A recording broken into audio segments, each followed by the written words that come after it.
Hello students, welcome to my nurture. मैं हूं कृष्णा। कैसे हैं आप सब लोग? मस्त, बढ़िया। तो चलिए स्टार्ट करते हैं आज हम लोग फार्माकोलॉजी का लेक्चर नंबर 10, जहां पे आज हम लोग पढ़ेंगे एक्सक्रीशन ऑफ ड्रग। हमने ड्रग खाई, ड्रग एब्जॉर्ब कराया, ड्रग को डिस्ट्रीब्यूट करा लिया। अब डिस्ट्रीब्यूट होने के बाद ड्रग का बायो ट्रांसफॉर्म भी करवा लिया पिछले लेक्चर में। अब जब बायो ट्रांसफॉर्म हो चुका है, यानी कि अब ड्रग बॉडी से बाहर निकलने के लिए तैयार है। बात समझ में आ रही है? पूरी प्रोसेस कैसे पहले चैप्टर पूरा लिंकअप कर रहा है दवाइयों को लेकर के, इसीलिए ये है हमारी जनरल फार्माकोलॉजी। ठीक है, तो डेफिनेशन और रूट्स ऑफ ड्रग एक्सक्रीशन, किस किस रूट से वो बॉडी से बाहर निकलती है। और फटाफट देखते हैं इसको हम लोग। तो क्या कह रहा है ये? तो एक्सक्रीशन डिफाइंड एज, कैसे डिफाइन किया जाता है इसको? अ प्रोसेस वेयर बाय, जहां पर ड्रग्स और मेटाबोलाइट्स, मेटाबोलाइट्स समझ में आता है ना, जो टूट करके पार्ट बने हुए ड्रग, मेन ड्रग का टूट करके, आर इरिवर्सिबली ट्रांसफर्ड, इरिवर्सिबली वापस नहीं आएंगे, अब इरिवर्सिबल है, from internal to external environment, हमारी बॉडी के अंदर से बॉडी के बाहर जाएंगे, वापस नहीं आएंगे, थ्रू रीनल, रीनल मतलब किडनी, और नॉन रीनल रूट या बिना किडनी के सहारे। मेजर ऑर्गन जो होता है एक्सक्रीशन ऑर्गन, ठीक है, major excretion organ, excretion organ जो मेजर होता है, ठीक है ना, वो मेजर ऑर्गन पता ही है ना क्या होता है? हमारी किडनी होती है। ठीक है, किडनी और किडनी के अलावा भी बहुत सारी चीजें हैं जहां से ऑर्गन है, जहां से ड्रग्स क्या होता है, एक्सक्रीट होता है। तो excretion along with metabolism and tissue redistribution, ठीक है, कह रहा है एक्सक्रीशन अलोंग विद मेटाबॉलिज्म और tissue redistribution is important in determining both the duration of drug action and the rate of drug elimination. क्यों एक्सक्रीशन जरूरी है? एक्सक्रीशन का पता होना चाहिए, ड्रग का मेटाबॉलिज्म का पता होना चाहिए, उसके रीडिस्ट्रीब्यूशन के बारे में पता होना चाहिए। ये सब के सारे पॉइंट जरूरी हैं determining both duration of drug action and the rate of drug elimination. कितनी देर तक ड्रग बॉडी में रहेगा और कब ड्रग बॉडी से बाहर जाएगा, दोनों चीजें पता होनी चाहिए। उसी हिसाब से ड्रग को बनाई जाती है। ठीक है, अब एक टर्म आता है हमारे पास, क्लियरेंस। क्लियरेंस मतलब क्लियर हो जाना। The clearance of drug, drug की क्लियरेंस की बात करें तो बात समझ में आ गई होगी, बॉडी से क्लियर हो जाना, बाहर चले जाना। इज ए थ्योरेटिकल वॉल्यूम, लेकिन अगर साइंटिफिक टर्म में बात करें तो ये वो वॉल्यूम ऑफ प्लाज्मा है, प्लाज्मा का वो volume from which the drug is completely removed in a unit time. एक यूनिट टाइम में प्लाज्मा में से जो ड्रग परमानेंटली बाहर चली गई है, दैट इज कॉल्ड क्लियरेंस। तो क्लियरेंस क्या है? रेट ऑफ एलिमिनेशन और upon C, where C is the plasma concentration. तो क्लियर है?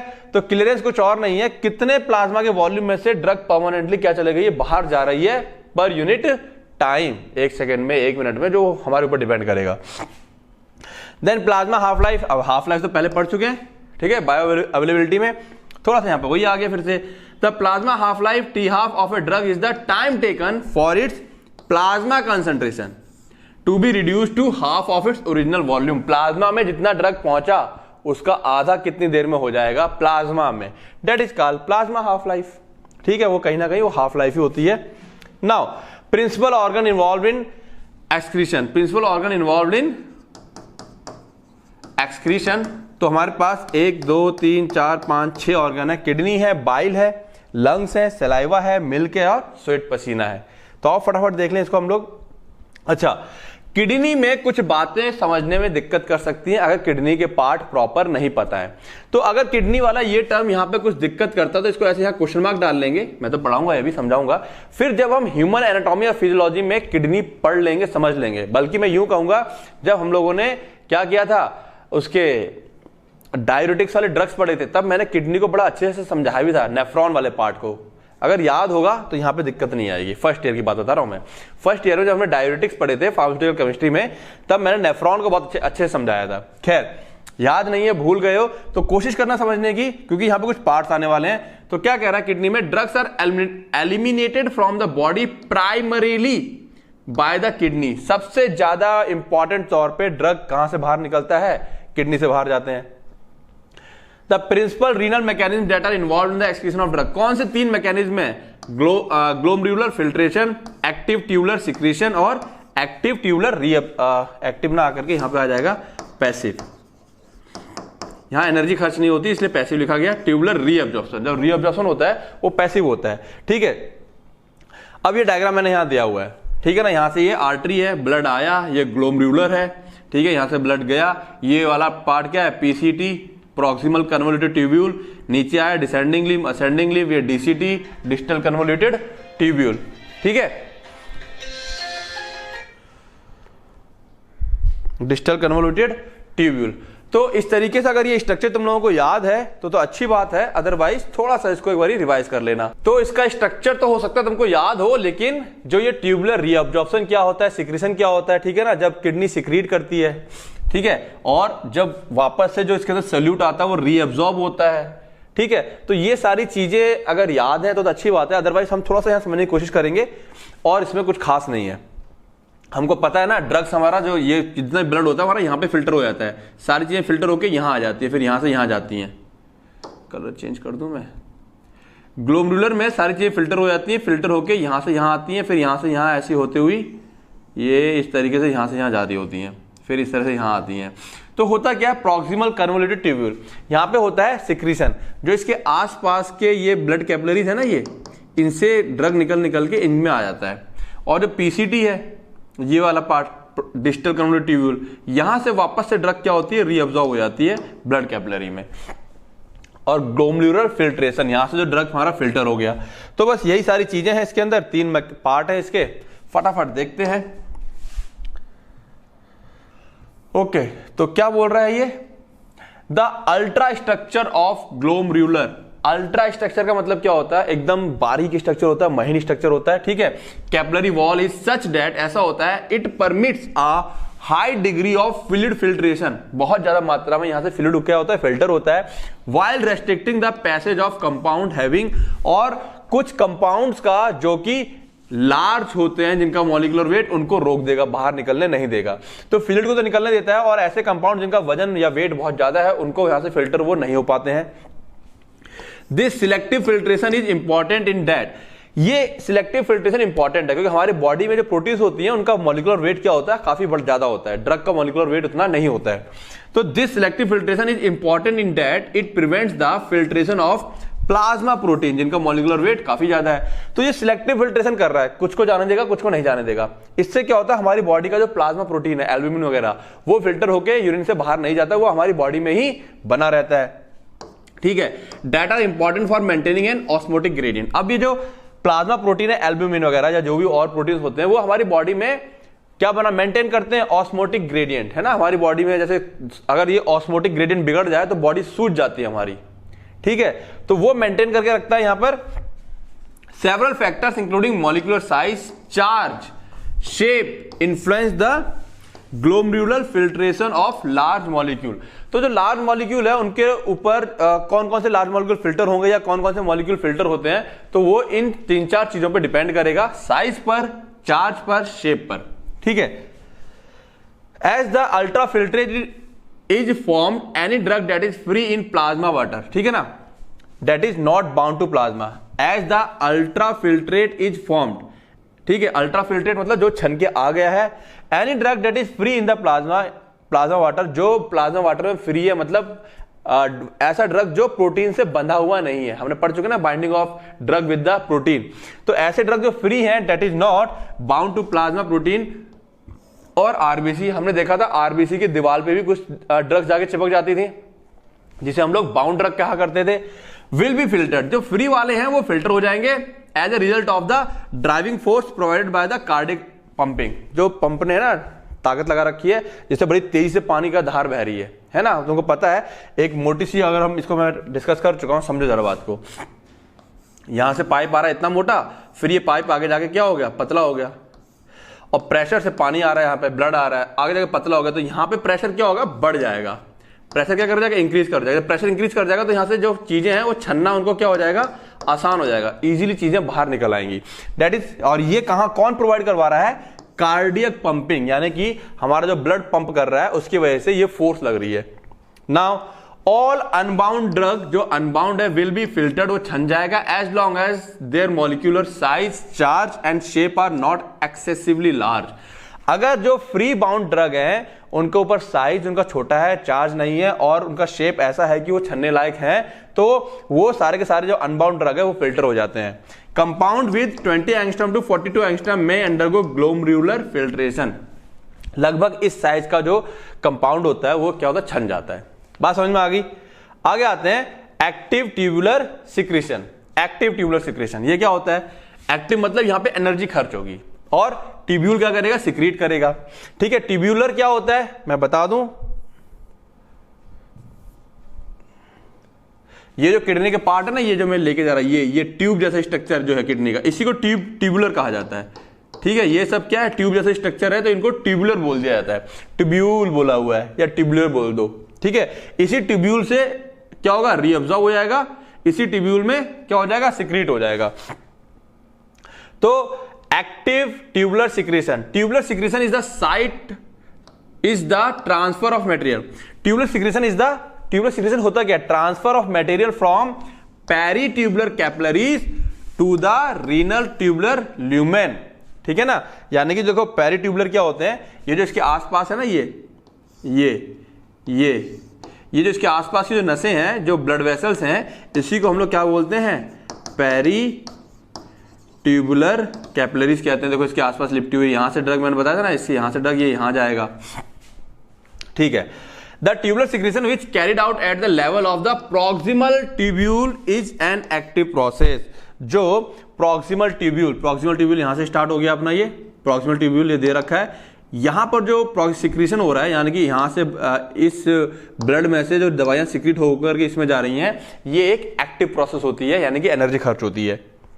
ठीक है, आगे आते हैं, it is carrier mediated process. यहां पे कैरियर का इस्तेमाल होता है ना, हम लोग पढ़ चुके हैं, 2-3 टाइप के क्या होते हैं, प्रोसेस होती है ट्रांसपोर्ट वाली, एक्टिव, पैसिव, और एक पैसिव में ही हम लोग पढ़े थे कैरियर मीडिएटेड प्रोसेस होती है। कैसी होती है, carrier mediated process which requires energy for transportation of compound against concentration gradient. यानी कि यहां पर क्या है, सॉरी, जो कैरियर मेडिटेड है वो एक्टिव के अंदर आ जाएगा, यहां पर वो वाला कैरियर है जहां पे एनर्जी खर्च हो रही है। ठीक है, तो अगेंस्ट कंसंट्रेशन ग्रेडियंट मतलब लो कंसंट्रेशन से हाई जाएगा। अगेंस्ट का मतलब क्या हो गया, लो से कहां जाएगा, हाई की तरफ, इसीलिए एनर्जी खर्च हो रही है। 2 secretion mechanism are identified. 2 secretion mechanism की बात करें, system of for secretion of organic acids यानी कि एनाइन। ठीक है ना, एसिड्स में क्या होता है, जैसे मान लो COOH प्लस और माइनस, तो ये एसिड आ गया, एनाइंस हो गया, penicillin, salicylate. System for organic basis, यहां पर देखिए कैटाइन, मॉर्फिन है, मैकामाइलामीन आ गया यहां पर। ठीक है, तो 2 के लिए यहां पर सिक्रीशन देखा गया है, पाया गया है, एक एसिड्स के लिए और एक बेस के लिए, या एक एनाइन के लिए और एक कैटाइन के लिए। क्लियर है, तो इस तरह से एक्टिव ट्यूबुलर सिक्रीशन में ये 2 तरह के ड्रग क्या होते हैं, सिक्रीट हो जाते हैं, आ जाते हैं वहां किडनी में। वहां छन गए, छनने के बाद यहां पे होता क्या है प्रोसेस, अगर तुम लोगों को थोड़ी सी याद हो, यहां पे जब चीजें छन जाती है तो वापस से क्या होती है, जब चीजें रीअब्जॉर्ब हो जाती हैं या कुछ चीजें फिल्टर नहीं हो पाई, तो वो यहां से यहां सिक्रीट कर दी जाती हैं। सिक्रीट करने का मतलब है डाल दी जाती हैं इसके अंदर।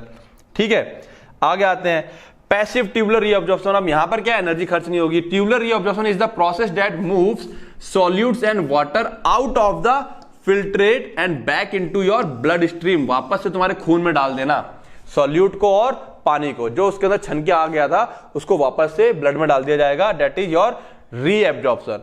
Drug which are present in the glomerular filtrate, जो छने हुए में मौजूद था ड्रग, कैन बी रीअब्जॉर्ब्ड हो सकता है इन द ट्यूब्यूल। ट्यूब्यूल के अंदर वापस से क्या हो सकता है, रीअब्जॉर्ब हो सकता है। Only unionized molecule are available for reabsorption. जो अनआयनाइज होगा, मार्क करेंगे इसे, वही केवल क्या होगा, रीअब्जॉर्ब होता है। ठीक है, अब इस पॉइंट का क्या मतलब है, हम पढ़ चुके हैं ड्रग आइदर वीक एसिड और वीक बेस होते हैं। Many drugs are either weak base और acid and therefore the pH of the filtrate can greatly influence the extent of tubular reabsorption. अब जो पीएच है वो रीअब्जॉर्प्शन को बहुत ज्यादा अफेक्ट करेगा। ठीक है, when urine is acidic, urine अगर एसिडिक है तो एसिडिक ड्रग अनआयनाइज्ड होगा, यानी कि वो आयनाइजेशन नहीं करेगा, उसका रीअब्जॉर्प्शन बढ़ जाएगा। ठीक है, weak acid drug tend to be reabsorbed. Alternatively इसका उल्टा, when urine is more alkaline, urine कैसी है, ज्यादा अल्कलिन है, weak bases are more extensively absorbed. जब यूरिन बेसिक होगा तो बेसिक ड्रग रीअब्जॉर्ब होते हैं, जब यूरिन एसिडिक होगा तो एसिडिक ड्रग रीअब्जॉर्ब होते हैं। अब हम लोग ये पढ़ चुके हैं किस पीएच में कौन सा ड्रग ब्रेक करता है। एसिडिक पीएच में बेसिक ड्रग आयनाइज कर जाएगा और बेसिक मीडियम में एसिडिक ड्रग आयनाइज करता है।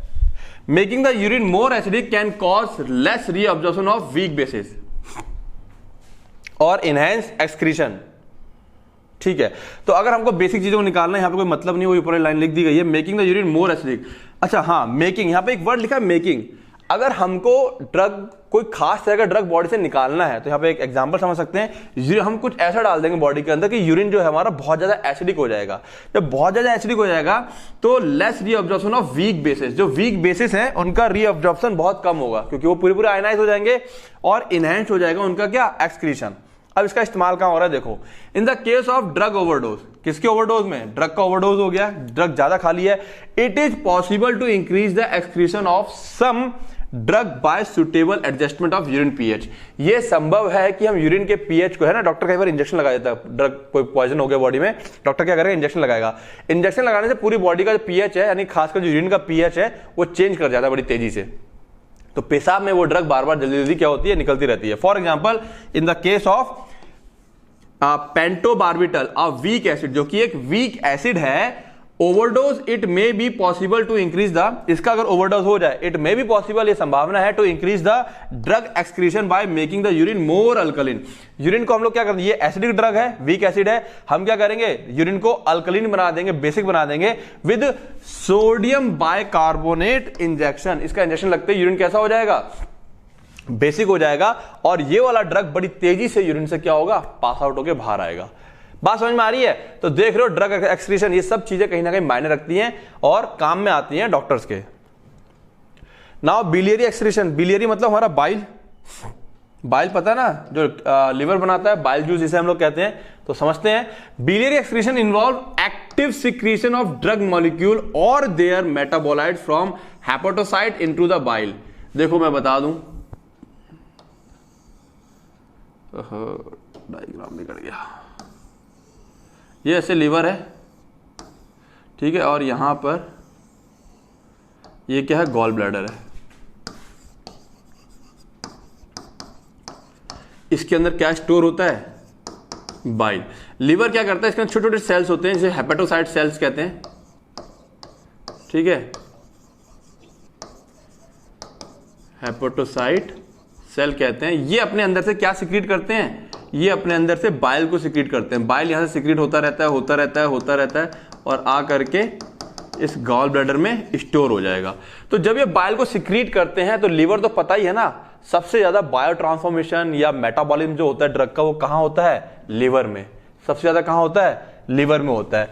तो इस बाइल जूस के साथ वो वाले ड्रग्स मिल करके कहां स्टोर हो जाते हैं, गॉल ब्लैडर में। फिर जब डाइजेशन होने की बारी आती है, खाना पचने की बारी आती है, ये सारा का सारा कहां निकल के आ जाता है, हमारे गट में आ जाता है, यानी कि इंटेस्टाइन में आ जाएगा। और वहां से ये जो बाइल होता है, क्या होता है, कुछ तो रीअब्जॉर्ब भी होता है, वो एक बात ही कहानी है, लेकिन वहां से अभी हम बात करें तो ये वाला जो बाइल है क्या होता है, फीसिस के थ्रू, पॉटी के थ्रू क्या होता है, बाहर आ जाता है, और हमारा जो ड्रग होता है वो भी क्या हो जाता है, एक्सक्रीट हो जाता है। तो ये सिंपल सा मैकेनिज्म है बिलियरी एक्सक्रीशन, बिलियरी, ठीक है। अब क्या कह रहा है, transporters are present in the canalicular membrane. यहां पे जो मेम्ब्रेन होती है ना इसकी, यहां पर ट्रांसपोर्टर्स मौजूद हैं जो ट्रांसपोर्ट करने में हेल्प करेंगे। कहां पर, ऑफ द हेपेटोसाइट, जो सेल्स हैं लिवर के, उसमें ट्रांसपोर्टर्स मौजूद हैं उसके कैनालिक्यूलर मेम्ब्रेन में। And these actively secrete drugs and metabolites into bile. ये एक्टिवली एनर्जी खर्च करके ड्रग्स को बाइल में डालते रहते हैं, क्योंकि उनको बॉडी से बाहर निकालना है। हमारी बॉडी को पता है कि हमारी बॉडी की नहीं है, उसे बाहर निकालना है, ज़ीनोबायोटिक है। एग्जांपल क्या है, the organic A9 transporting polypeptide, ठीक है। अगर हम उसकी बात करें ट्रांसपोर्टर्स की, तो एक ये आ गया, the P glycoprotein transport system and the multi drug resistance associated protein, MRP. ये 3 टाइप के ट्रांसपोर्टर्स के नाम दे रखे हैं, याद करना चाहो याद करना, अदरवाइज कोई दिक्कत वाली बात नहीं है, ठीक है ना। बात समझ में आई, क्लियर है, ओके, ठीक है। तो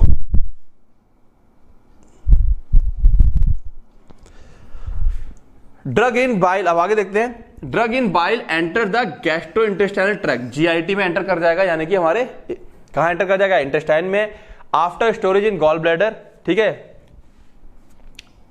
गॉल ब्लैडर में स्टोरेज होने के बाद ये कहां एंटर कर जाएगा, जैसे मैंने बताया जीआईटी में, may then be excreted from the body by the stool, stool मतलब पॉटी, स्टूल मतलब पॉटी होता है, पॉटी से बाहर आ जाएगा।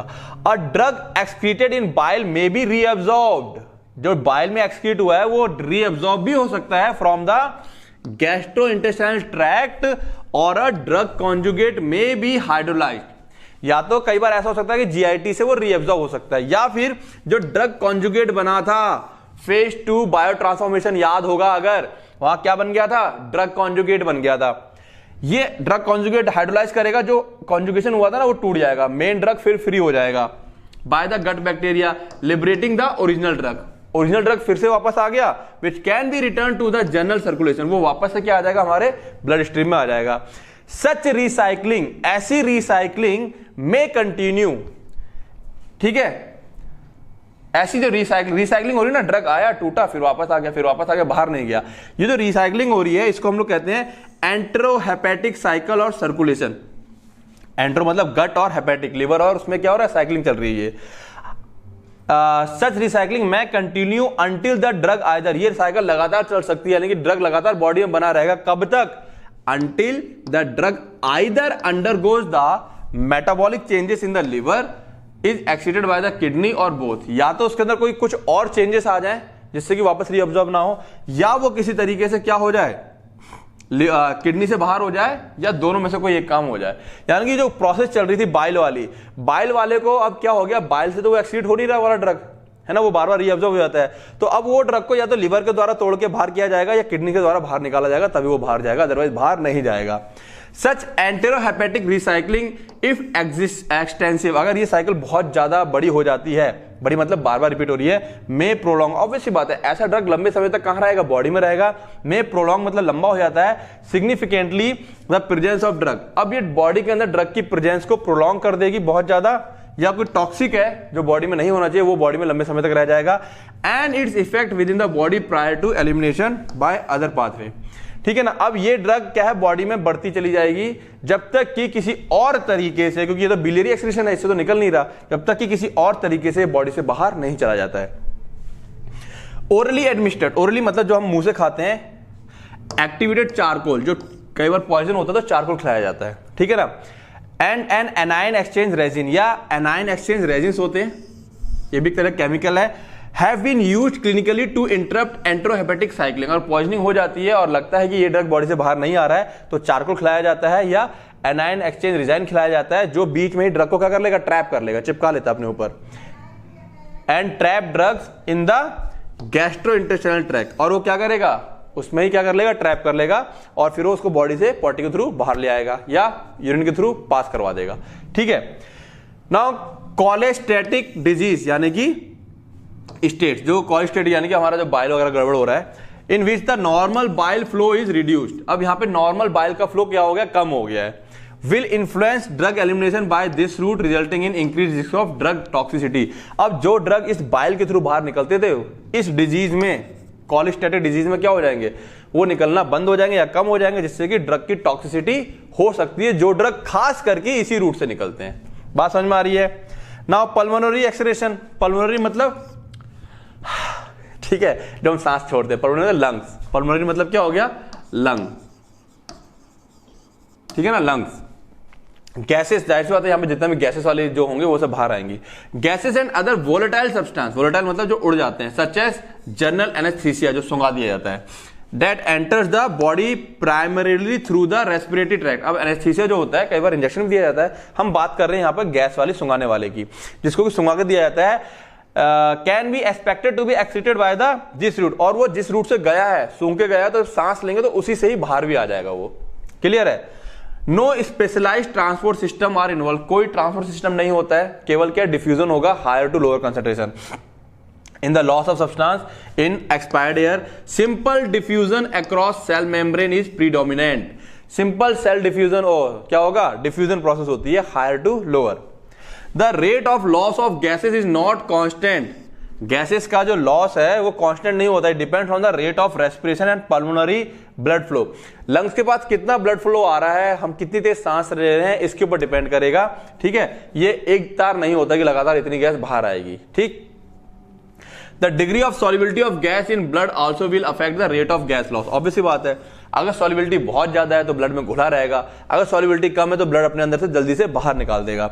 Gases such as nitrous oxide which are not very soluble in blood will excreted rapidly, तो ये बहुत तेजी से निकल जाएगा। इथेनॉल विच हैज और relatively high blood gases solubility, ethanol की सॉल्युबिलिटी क्या है, ब्लड में ज्यादा है, is excreted very slowly by the lungs, ये बहुत धीरे धीरे लंग्स से बाहर आता है। तो पल्मोनरी में कुछ एग्जांपल हो गया और हमको पता है सिंपल डिफ्यूजन हो रहा है। तो पल्मोनरी एक्सक्रीशन में अगर कोई बोलेगा मैकेनिज्म क्या है, तो मैकेनिज्म में लिख दोगे simple diffusion.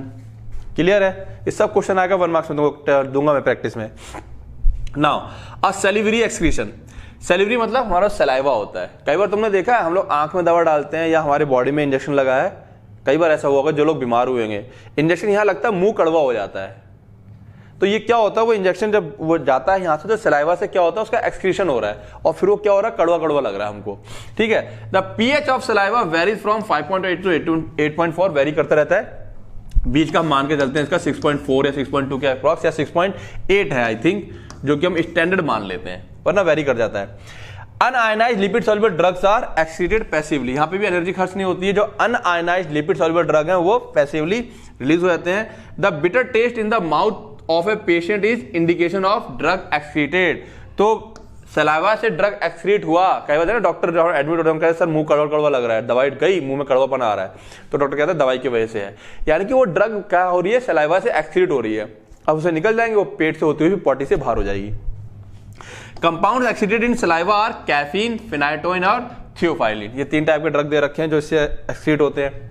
Now the 5th point, memory excretion. ठीक है ना, देखो वेरी इंपॉर्टेंट है ये, जिन बच्चों को नहीं पता है या बात पता होनी चाहिए अपने घर में सबको। Milk consist of lactic secretion, है ना, मिल्क में लैक्टिक एसिड होता है, वो निकलता है which is rich in fat and protein, बच्चे की सेहत के लिए बहुत अच्छा होता है, वो तो बात एक अलग होगी। लेकिन excretion of drug in milk is important as it gain entry in the breast feeding infants.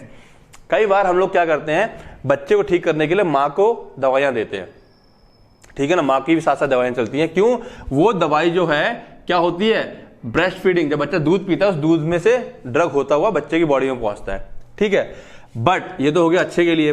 PH of milk vary from 6.4 to 7.6, free unionized and lipid soluble drugs diffuse passively.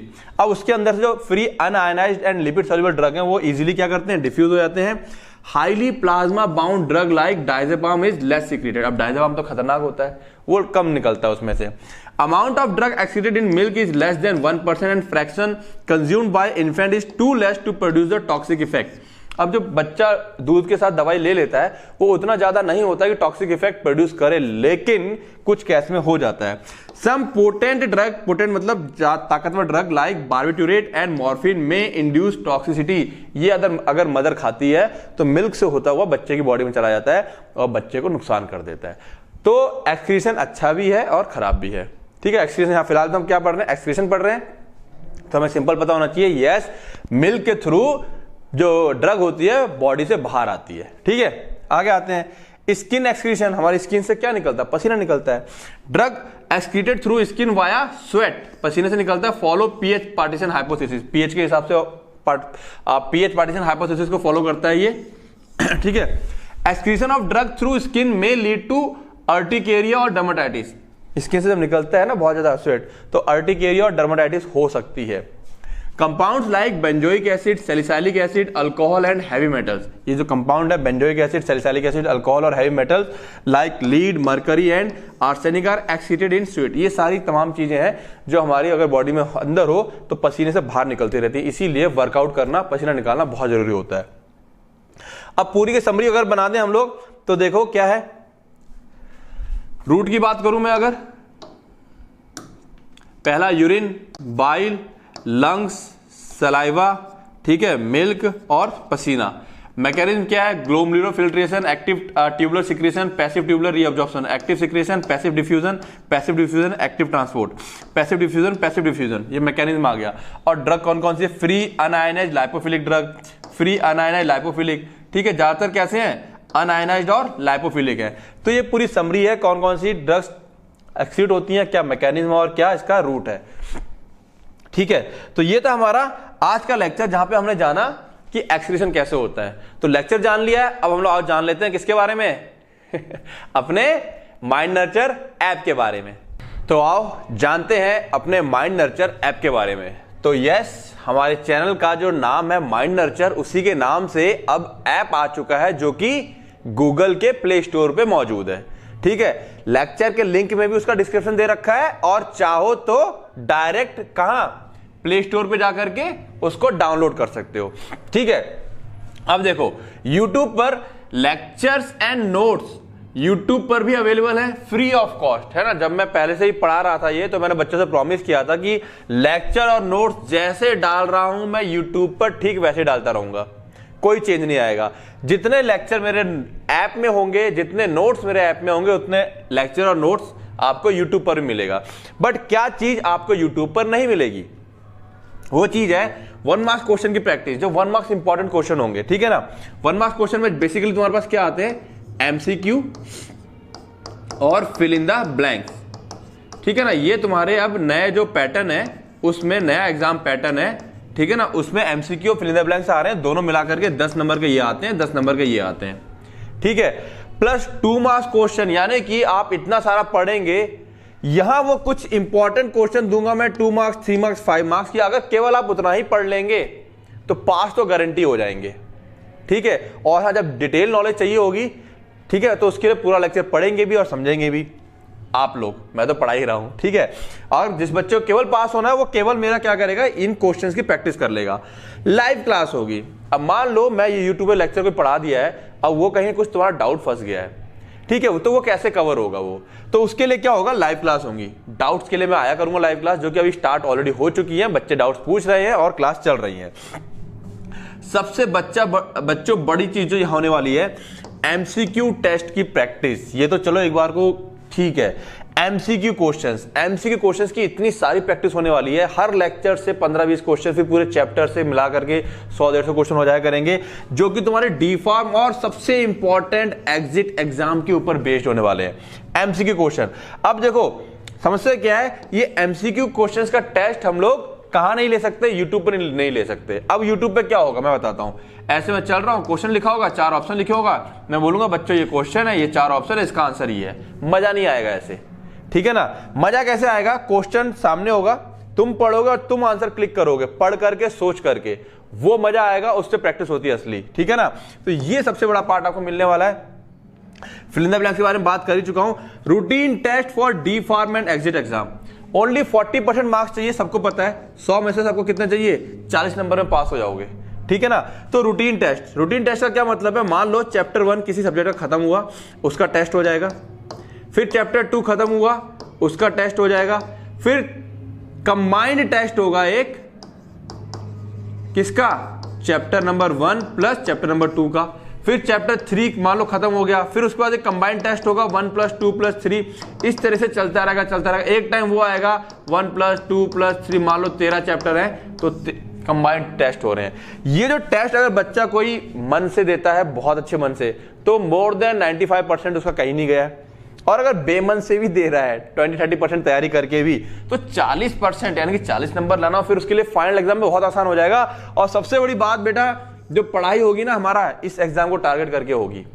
ठीक है ना, जो सब्जेक्ट तुम्हारे exit exam में आएंगे उसको target करके पढ़ाई होगी, यानी कि जब थ्योरी पढ़ोगे या क्वेश्चन अच्छे से कर ले जाओगे तो MCQ तो बहुत आराम से कर ले जाओगे, और MCQ जब बहुत आराम से कर ले जाओगे तो एग्जिट एग्जाम बहुत आराम से क्लियर कर ले जाओगे। बात समझ में आ रही है। और फीस बिल्कुल मिनिमल है, 1100 रुपए पूरे साल के लिए सभी सब्जेक्ट्स की। फर्स्ट ईयर पूरा साल सभी सब्जेक्ट 1100 रुपए, सेकेंड ईयर पूरा साल सभी सब्जेक्ट फिर से 1100 रुपए, यानी कि एक साल की फीस आपकी 1100 रुपए पड़ रही है। इस फीस को अगर आप अपनी कॉलेज फीस से कंपेयर करोगे तो ना के बराबर है। महीने का तुम्हारा 92 रुपए समथिंग पड़ता है जाकर के। इससे सस्ता, चीप और बेस्ट चीज आपको नहीं मिलने वाली है। उसके बाद भी अगर कोई क्वेरी है, कोई चीज समझ में नहीं आ रही है, ऐप को लेकर के, ठीक है। या कुछ बच्चों को ये दिक्कत है, नोट्स का लिंक जो डिस्क्रिप्शन में दिया रहता है लेक्चर के, यूट्यूब के सभी लेक्चर, मेरा कोई लेक्चर ऐसा यूट्यूब पे नहीं है जिसमें मैंने नोट्स नहीं दिया है, ठीक है। जिन बच्चों को नहीं पता, डिस्क्रिप्शन से निकालना नहीं आता है, मुझे कॉल कर ले या किसी अपने दोस्तों से पूछ लें, ठीक है। उसके बाद भी कोई दिक्कत है तो बेझिझक बिना हिचकिचाए मुझे कॉल करें, डाउट क्लियर करें इस चीज को लेकर के, सर कैसे क्या है, ठीक है, मैं तुम लोगों को वो चीज बता दूंगा। क्लियर है, बात समझ में आ गई। और सबसे बड़ी चीज, ये सब करने के लिए क्या करना पड़ेगा? Yes, revision.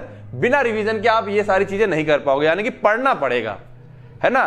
तो रिवीजन जरूर जरूर जरूर करना। मैं हमेशा कहता हूं रिवीजन ही है सिलेक्शन। रिवीजन करोगे तो लाइफ में हर एक चीज में अचीव पा लोगे, हर एक चीज आपको अचीव हो जाएगी, ठीक है ना। तो क्या करते रहो, रिवाइज करते रहो और पढ़ते रहो। All the best.